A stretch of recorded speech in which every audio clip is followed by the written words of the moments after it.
अस्सलाम वालेकुम। बोल न्यूज़ में खुश आमदीद। मैं हूँ गौहर इशरात और मैं हूँ महरुख शहरियार। बुलेटिन का बाकायदा आगाज़ करेंगे आज की सबसे बड़ी खबर के साथ। खैबर पख्तूनख्वा और पंजाब में सेनेट नशिस्तों के लिए पोलिंग हो रही है, जहाँ सियासी जमातों के दरमियान सख्त मुकाबले की तवक्को है। खैबर पख्तूनख्वा में 11 नशिस्तों के लिए 25 उम्मीदवार मैदान में हैं। आज खैबर पख्तूनख्वा और पंजाब में सेनेट नशिस्तों के लिए पोलिंग जारी है, जबकि जहाँ पर सियासी जमातों के दरमियान सख्त मुकाबला मुतवक्के है और खैबर पख्तूनख्वा में 11 नशिस्तों के लिए 25 उम्मीदवार मैदान में हैं। एपी और सेनेट के इंतखाबात तगड़े मुकाबले, बड़े बुर्ज मद्दे मुकाबिला गए। खैबर पख्तूनख्वा में सेनेट की 11 नशिस्तों के लिए केपी असम्बली के जिरगा हॉल को इलेक्शन रूम मुकर्रर किया गया। सेनेट इलेक्शन के लिए सिक्योरिटी के भी इंतहाई सख्त इंतजाम किए गए हैं। खैबर पख्तूनख्वा में हॉर्स ट्रेडिंग से बचने के लिए हुकूमत और अपोजिशन ने 6 और 5 नशिस्तों का फार्मूला तय किया है। फार्मूले के तहत हुकूमत के हिस्से में 6 जबकि अपोजिशन के हिस्से में 5 नशिस्तें आएंगी। पंजाब में भी सेनेट इंतखाब आज हो रहे हैं, जिसके लिए पंजाब असम्बली को पोलिंग स्टेशन मुकर्रर किया गया है। Election commissioner Punjab returning officer के फराइज अंजाम देंगे। 371 के ऐवान में 369 अरकान वोट डाल रहे हैं। सेनेट में पंजाब की खाली जनरल नशिस्त की बात की जाए तो यहाँ पर भी इंतखाब आज हो रहा है। पोलिंग का अमल सुबह 9 बजे ही शुरू हो चुका है। शाम 4 बजे तक बताया जा रहा है कि यह अमल जारी रहेगा। इसके अलावा अगर बात करें केपी में भी यही तमाम तर सूरत हाल है। हमारे नुमाइंदगान हमें ज्वाइन करें, उनसे बात करेंगे। लाहौर से अफजाल अब्बासी हमारा साथ देंगे। इसके अलावा पेशावर से आसिफ शहजाद हमारे साथ होंगे। आसिफ, पहले आपकी जानिब आएंगे, चूँकि सारी नज़रें सबसे ज़्यादा केपी पर हैं। बताइएगा क्या सूरत हाल देख रहे हैं, क्या तवक्को की जा रही है? आज बिल्कुल सेनेट इंतखाबात के लिए खैबर पख्तूनख्वा से जो पोलिंग का अमल है वो शुरू हो चुका है। खैबर पख्तूनख्वा असम्बली में जो पाकिस्तान से एमपी हैं सजादुल्लाह, JUI से उनका ताल्लुक है, उन्होंने पहला वोट जो है वो कास्ट किया है। खैबर पख्तूनख्वा असम्बली में जो अरकान है खैबर पख्तूनख्वा असम्बली के अपोजिशन और हुकूमती अरकान वो अपना हक राय दही इस्तेमाल करेंगे। वज़ीर आला खैबर पख्तूनख्वा और अपोजिशन लीडर डॉक्टर इबादुल्लाह जो है वो असम्बली पहुँच चुके हैं। तमाम अमल की जो निगरानी की जा रही है। पोलिंग का अमला और जो इलेक्शन कमीशन का अमला है वो वहाँ पर मौजूद है, तमाम इंतजाम को देख रहा है। जो खैबर पख्तूनख्वा से 11 नशिस्तें हैं उसके लिए 22 उम्मीदवार मैदान में हैं, जिनमें जो जनरल के लिए 14 और खवातीन के लिए 3 और टेक्नोक्रेट के लिए 5 उम्मीदवार मैदान में है। पाकिस्तान तहरीक इंसाफ के 4 नाराज अरकान थे, उन्होंने गुज़िश्ता रोज अपने कागजात वापस ले लिए, जबकि एक रुकन जो है उन्होंने अपने कागजात वापस नहीं लिए। उनका कहना था कि मैं हर हालत में इलेक्शन लड़ूंगा, तो वो इस वक्त मैदान में है। इसके साथ साथ जो आज़ाद उम्मीदवार हैं वो भी मैदान में है। तो इन 22 उम्मीदवारों के माबैन जो है मुकाबला जो है वो जारी है। 11 नशिस्तें हैं, तमाम अरकान पहुंच चुके हैं। जो सिक्योरिटी का इंतजाम है वो भी खैबर पख्तूनख्वा के दस्ते जो हैं वो संभाल रहे हैं असम्बली के हाथ, और इससे बाहर जो हैं। ठीक है, इस हवाले से आगाह करने के लिए बहुत शुक्रिया। और इसी तरह से हम बात कर रहे हैं कि लाहौर में भी आज नशिस्तों के हवाले से एक बड़ा इंतखाब होने जा रहा है। पोलिंग का अमल शुरू हो चुका है। अफजाल, बताइएगा यहाँ पर आप क्या देख रहे हैं? जी बिल्कुल, पंजाब की जनरल नशिस्त पर सेनेट का इंतखाब जो है वो आज पंजाब असम्बली में हो रहा है, जिसके लिए जो हैं कुल 4 उम्मीदवार मैदान में हैं। नून लीग की जानिब से हाफिज़ अब्दुल करीम, PTI की जानिब से महर अब्दस्तार, जबकि 2 आज़ाद उम्मीदवार खतीजा सिद्दीकी और इजाज़ मिनहास इस इलेक्शन के लिए मैदान में हैं। और पोलिंग जो है वो सुबह 9 बजे पंजाब असम्बली में शुरू हुई, जो शाम 4 बजे तक जो है वो जारी रहेगी। अरकान असम्बली की जो है वो पंजाब असम्बली में आमद का सिलसिला जारी है और यहाँ पर वोट कास्ट किया जा रहा है। इसके साथ साथ अगर नंबर्स की बात की जाए तो 371 का ऐवान है, जिसमें से 369 अरकान असम्बली ने हल्फ उठा रखा है और 369 अरकान जो हैं वो अपना हक रायदही इस्तेमाल करेंगे, जिसमें से 229 जो हैं वो नून लीग के अरकान असम्बली हैं। और अगर हुकूमती इत्तेहाद की बात की जाए तो हुकूमत के पास 261 का फिगर्स मौजूद है, जबकि अपोजिशन के पास 108 अरकान की जो है वो फिगर्स मौजूद है। और सेनेट का उम्मीदवार जनरल नशिस्त पर मुंतखब होने के लिए 184.5 उम्मीदवारों की हमायत दरकार है। और बज़ाहिर लग रहा है कि लीग के हाफिज़ अब्दुल करीम जो हैं वो बाआसानी। ठीक है अफजाल, बहुत शुक्रिया। खैबर पख्तूनख्वा में सेनेट इंतखाबात पार्टी के 5 बाकी उम्मीदवारों में से 4 इंतखाबी दौर से बाहर हो गए। कहते हैं कि इलेक्शन नहीं लड़ना चाहते, नाम सेनेट इलेक्शन से ड्रॉप कर दिया जाए।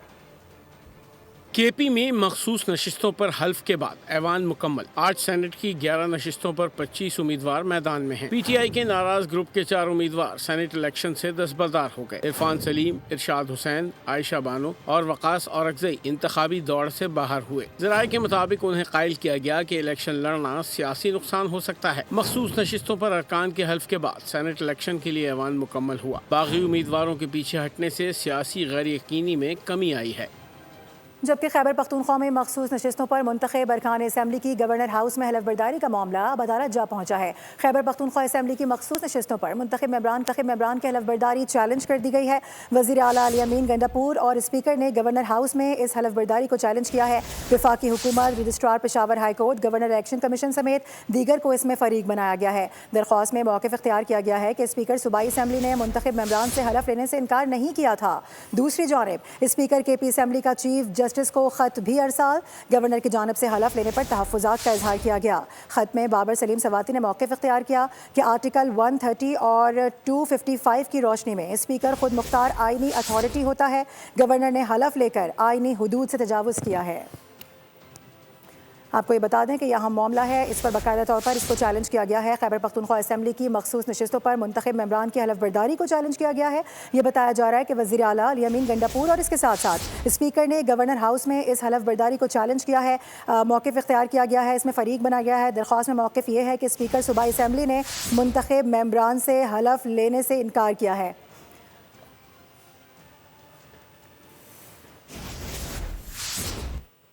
अपने नाज़रीन को बता दें कि केपी में इस वक्त जो पोलिंग का अमल है कुछ ताख़ीर का शिकार नज़र आ रहा है। इसकी वजह क्या है जान लेते हैं। आसिफ शहजाद हमें ज्वाइन कर रहे हैं। आसिफ बताएगा क्या वजह देख रहे हैं?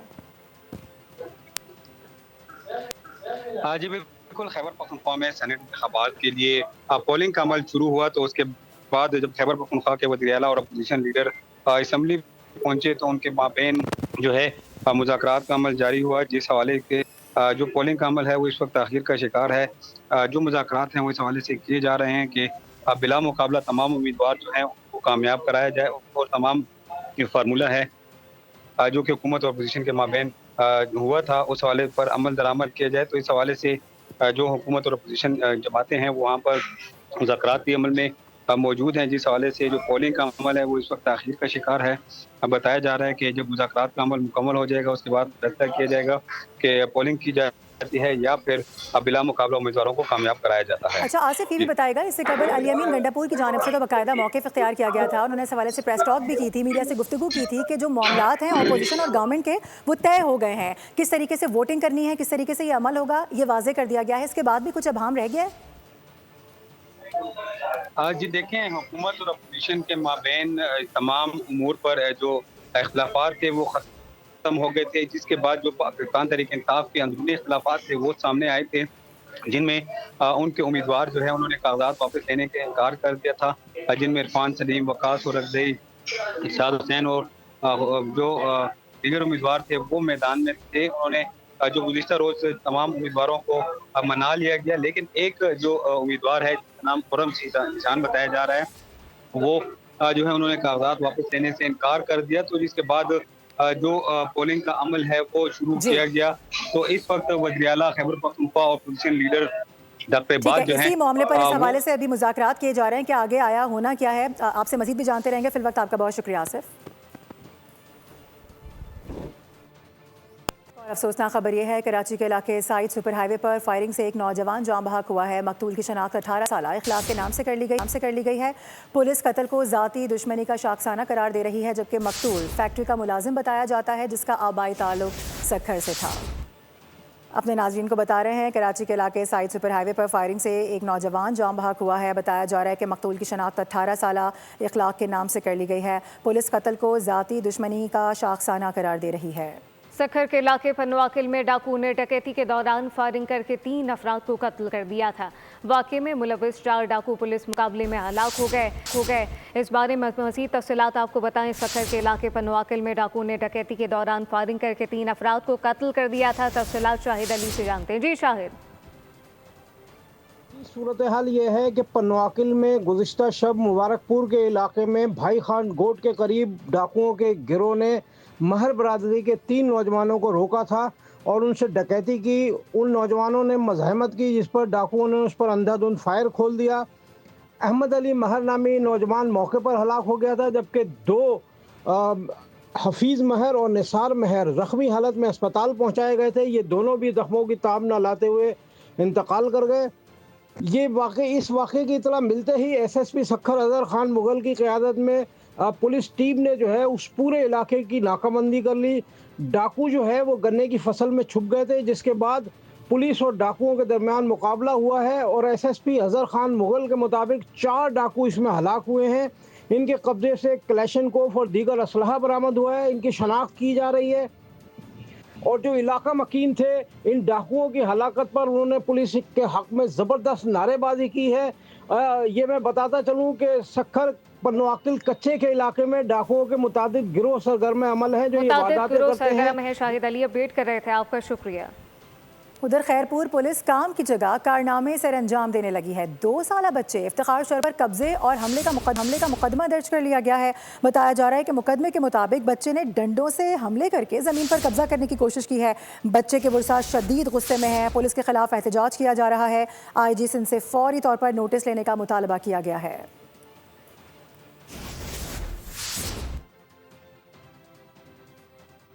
इंतहाई अफसोसनाक वाक़या कहा जा सकता है इसको। खैरपुर पुलिस की जानिब से कहा गया है कि एक 2 साला बच्चा है इफ्तिखार शर, उस पर यह इल्ज़ाम लगाया गया है कि कब्ज़े और हमले का मुकदमा दर्ज है। मुकदमे के मुताबिक बच्चे ने डंडों से हमला करके ज़मीन पर कब्जा करने की कोशिश की है।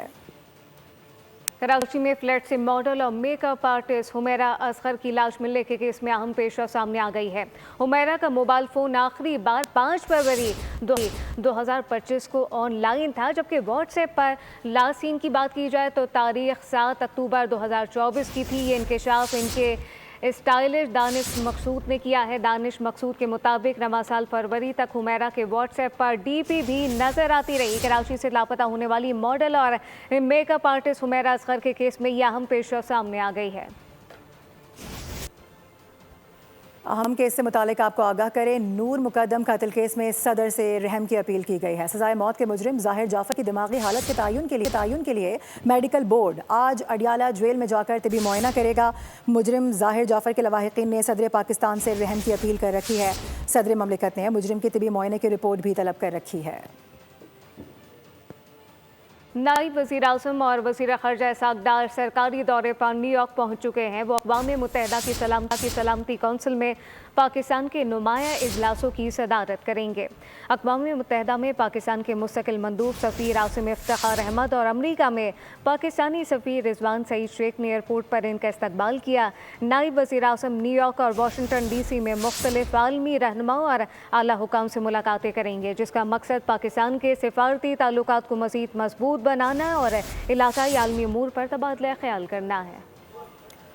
अपडेट करेंगे आपको कि सिक्योरिटी फोर्सेज ने खैबर पख्तूनख्वा के इलाके मालाकंड और बलूचिस्तान के ज़िला कल्लात में इंटेलिजेंस बेस्ड कार्रवाइयाँ की हैं। मालाकंड में भारतीय स्पॉन्सर्ड फितनाल खवारिज के 9 दहशतगर्द जहन्नुम वासिल किए गए हैं। 8 को गिरफ्तार किया गया है, जबकि कल्लात में फितनाल हिंदुस्तान के 4 दहशतगर्द भी मारे गए हैं। दहशतगर्दों से असलहा और गोला बारूद भी बरामद कर लिया गया। आपको बताएं कि रावलपिंडी में महकमा वाइल्ड लाइफ ने चकबेली रोड पर कार्रवाई करते हुए गैर कानूनी तौर पर रखे गए शेर को तहवील में ले लिया है। बताया जा रहा है तर्जुमान वाइल्ड लाइफ के मुताबिक कि शेर GT रोड पर खड़ी एक गाड़ी से बरामद किया गया है। शेर का मालिक फ़खर अब्बास लाइसेंस पेश करने में नाकाम रहा है। आपको ये बता दें कि शेर को मीलों में सर्कस के लिए लाया गया था। महकमा वाइल्ड लाइफ ने बगैर इजाज़त ख़तरनाक जानवर रखने पर मालिक पर 60,000 रुपये जुर्माना आयद किया है। तर्जुमान के मुताबिक तहवील में लिए गए शेर को महफूज मकाम पर मुंतकिल कर दिया गया बगैर लाइसेंस खूख। और एक और अहम मामला है यूटिलिटी स्टोर्स कॉरपोरेशन की बंदिश के हुकूमती फैसले के बाद यूटिलिटी स्टोर्स मुलाजमीन का वफाकी दारुल हुकूमत में धरना इस वक्त जारी है। मुलाजमीन का हुकूमत से बंदिश का फैसला वापस लेने का मुतालबा सामने आ रहा है। बात करेंगे, हमारे साथ उमर हयात खान होंगे। उमर, बताएगा आप इस वक्त वहाँ पर मौजूद हैं, मजीद क्या मुतालबात सामने आ रहे हैं इनकी जानिब से? बिल्कुल, हुकूमत की जानिब से यूटिलिटी बंदिश के फैसले के बाद हम देख रहे हैं कि जो यूटिलिटी स्टोर्स यूनियन की जानिब से धरने का ऐलान किया गया था वो धरना इस्लामाबाद में शुरू हो चुका है और ये मुलाजमीन जो है वो बड़ी तादाद में हुकूमत के इस फैसले के खिलाफ एहतजाज करते हुए नज़र आ रहे हैं। हमारे साथ यूटिलिटी स्टोर्स यूनियन के जनरल सेक्रेटरी सैयद आरिफ हुसैन शाह मौजूद हैं। इनसे जानते हैं कि कब तक आपका ये धरना जारी रहेगा। ये धरना तक जारी रहेगा जब तक हमारे तमाम मुतालबात पूरे नहीं हो जाते। तो हम समझते हैं कि हुकूमत पाकिस्तान को खुद समझना चाहिए कि वो जो काम करने जा रहे हैं वो ना आइनी है, ना वो कानूनी है, ना वो इंसानी हकूक़ को मद्देनज़र रख कर किया गया है और ना ही 11,000 ख़ानदानों के रिज़्क़ को सामने रख के किया है। इन्होंने जो इस इदारे के साथ खिलवाड़ किया है, जब हमारे ऑपरेशन बंद होंगे, सेलें बंद होंगी, उसके बावजूद भी आज के दिन तक 1 रुपया हमारे एम्प्लॉइज़ की तनख्वाह के लिए नहीं दिया। वज़ीर-ए-आज़म chief executive of the country हैं, तो उनको ये चाहिए कि वो इदारे। ठीक है उमर, बहुत शुक्रिया आपका। स्टॉक मार्केट सेंटिमेंट की बात करेंगे। पाकिस्तान स्टॉक मार्केट में उतार चढ़ाव का सिलसिला जारी है। मार्केट तेजी के बाद मंदी में तब्दील हो गए। 100 इंडेक्स 297 पॉइंट गिर कर 1,38,299 की सतह पर आ गया। कारोबार के आगाज पर 514 पॉइंट का इजाफा रिकॉर्ड किया गया था, जबकि इंडेक्स 1,39,112 पॉइंट की सतह पर ट्रेड हुआ। पढ़ोगे तो बढ़ोगे। वज़ीर आला पंजाब मरियम नवाज़ का फ़रोग़ तालीम के लिए शानदार और मुनफरिद इक़दाम। पंजाब हुकूमत की जानिब से स्कूल और मोबाइल लाइब्रेरी ऑन व्हील्स शुरू करने का फ़ैसला किया गया है। स्कूल ऑन व्हील्स प्रोग्राम दूर दराज और दुश्वार गुजार इलाकों में बच्चों को ज़ेवर तालीम से आरास्ता करेगा। स्कूल ऑन व्हील्स इलेक्ट्रिक रिक्शे में बनाया जाएगा, जिसकी छत पर सोलर पैनल भी नस्ब किया जाएगा। स्कूल ऑन व्हील्स में मौजूद टीचर किसी गली, मोहल्ले या बस्ती में छतरी नुमा साहिबान के नीचे फोल्डिंग कुर्सियाँ लगाएंगे। पढ़ने वाले बच्चों को किताबें भी मुहैया की जाएंगी। और PIA की पाकिस्तान से इंग्लैंड के लिए बराह रास्त परवाज़ों पर 5 साल पाबंदी के खात्मे पर बर्मिंघम में मुकीम ओवरसीज़ पाकिस्तानियों की जानिब से खुशी का इजहार किया जा रहा है। अपने नाज़रीन को बता दें कि PIA की पाकिस्तान से इंग्लैंड के लिए बराह रास्त परवाज़ों पर 5 साल पाबंदी ख़त्म हो गई है। हमारे लिए तो बहुत सहूलत होगी, हमारे जो बुजुर्ग लोग यहाँ से हैं उनके लिए बहुत सहूलत होगी। 20-25 साल से रेगुलर PIA से फ़्लाइट्स जो है एयर कार्गो मंगवाते हैं और जो कि ये बीच में 5 साल का जो 4 साल का गैप आ गया। सबसे बड़ा इशू वो था कि यहाँ से डेड बॉडीज़ पाकिस्तान ले जाने में बड़ी दिक्कत थी। मैं मशकूर हूँ गवर्नमेंट पाकिस्तान का, गवर्नमेंट बरतानिया का कि जिन्होंने ये पाबंदी ख़त्म की। PIA 5 साल बाद दोबारा बहाल हो गई है और हमको PIA से बहुत ज़्यादा फ़ायदे थे। डायरेक्ट फ़्लाइट है, प्राइस भी उसकी बहुत अच्छी है, टाइम की बहुत ज़्यादा सेविंग हो जाती है, साथ में आपको एक इकोनॉमिकली भी बहुत सूट करता है और बंदा डायरेक्ट पहुँच जाता है। खेल के मैदान से खबर। वर्ल्ड चैंपियनशिप ऑफ लेजेंड में शरीक पाकिस्तान चैंपियन टीम ने भारतीय टीम की जानिब से मैच खेलने से इनकार के बावजूद टूर्नामेंट के बकिया मैचेस शेड्यूल के मुताबिक खेलने का फैसला किया है। ज़राए के मुताबिक भारत की जानिब से मैच खेलने से इनकार पर पाकिस्तान टीम को वॉक ओवर के 2 पॉइंट दिए जाएंगे। दूसरी जानिब बूम शाहिद आफरीदी ने भारतीय टीम के इनकार पर रद्द अमल देते हुए कहा कि क्रिकेट को सियासत की नज़र नहीं करना चाहिए। भारतीय खिलाड़ियों को नहीं खेलना था तो पहले बता देते। जाते जाते आपको बताएं कि बॉक्स ऑफिस पर सुपरमैन की ऊंची उड़ान जारी है। मारूफ सुपर हीरो का नया अंदाज नई कहानी के साथ फिल्म बीनों को भा गया है। वीकेंड पर फिल्म ने $57 मिलियन का बड़ा बिजनेस कर लिया और मकबूलियत की दौड़ में सबसे आगे निकल गई।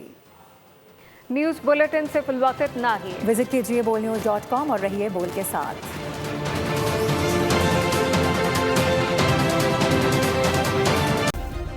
सब्सक्राइब करें और बेल दबाएं ताकि कोई खबर रह न जाए।